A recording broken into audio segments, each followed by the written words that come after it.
This presentation is to look at the relationships between gender and video games.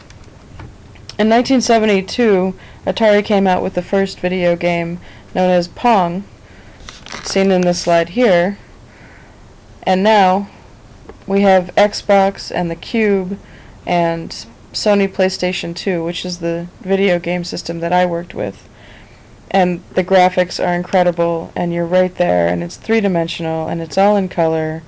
And I played Pong when I was a kid, and it's nothing like what we have today. I chose to play Evil Dead Fistful of Boomstick with my neighbor and friend Ted, who is an avid PlayStation 2 fan. This video game is based on the 1981 classic zombie horror film where zombies attack teenagers staying in a cabin for the weekend. The protagonist, Ash, uses a variety of weapons to fight these zombies, or deadites. In the video game version of the movie, you get to play Ash using a chainsaw, dynamite, a shovel, a handgun, or a boomstick, which is a sawed-off shotgun, and a Gatling gun. There are virtually no women in this game, except for some of the zombies, one named Cheryl, and there's a horrible picture of a woman being raped by vines. There's a link between violence and boys are often encouraged to like violence, and girls are discouraged to like violence, but I think that girls know that they're often the victim of violence, and therefore they're not really interested in pursuing it, because when you're the victim of violence, as the woman is being raped by vines, it turns out to not be so much fun.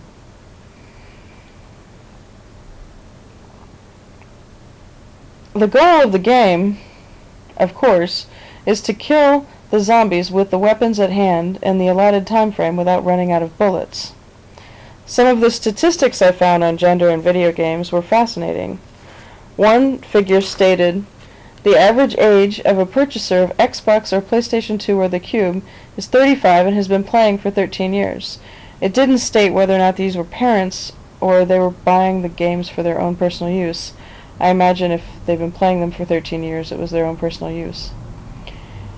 And compared to the 1980s, when 82% of people who played video games and video arcades were male, currently it's 60% of video game players are male, which I found surprising because I thought it would be much higher than that. So that seems like it's balancing out.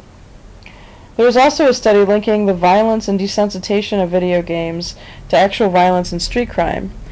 Here's a statistic showing the relationships between violent video game playing and heart rates and galvanic skin response, which measures arousal through measuring sweat.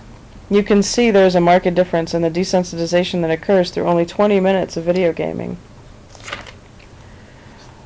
I also found an interesting article on the relationship between males being more inclined towards video games and therefore more adept at computers and therefore more likely to get jobs in the future because so many jobs are dependent around computers. This study shows males are marketed to for video games more than females, though there are some companies marketing exclusively to females, or like Sega, including females in their designing and marketing of games. Then there was the Barbie phenomenon. When Barbie Fashion Designer, a video game, was released, it made $500,000 in 1 year, which drew the attention of the gaming industry back to females, although the games that they made for females were things like Barbie Fashion Designer and not things to, develop us into better human beings. There are also close ties with the military in video games. The military is also primarily male, and marketing to males for recruitment. The military actually uses the game Doom for training purposes, and American taxpayers spent $33 million on developing the recruitment video game America's Army.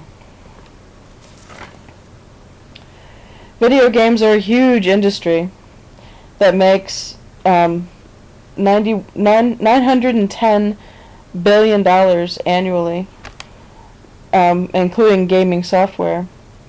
So they're going to design games that will appeal to the most basic instinct of the easiest population to target, which historically has been young males. Killing and maiming, body parts flying, blood splatters in the wall from shotguns are designed to appeal to males, especially young males, teenage males. Males tend to be more visually oriented according to research, and more interested in killing zombies or blowing things up than females are. However, this may be more of a product of our culture, which reinforces violence and dominance in males and passivity and politeness in females. I found myself, after spending the evening with my neighbor and friend Ted playing this game, getting bored after about half an hour into it, and my thumb started hurting after about an hour into it. And I started thinking, at first it was very exciting and I was engaged and I really wanted to master it, and then I found myself thinking about all of the other things that I could be doing, as opposed to playing this game with my friend and neighbor Ted. And I thought about all the energy and time it takes for other people to manufacture, design, sell, market these games. But in the end, I digress, and I had a great night playing this game and bonding over killing zombies in front of the glowing light of the television, like so many campfires people have gathered around in the past.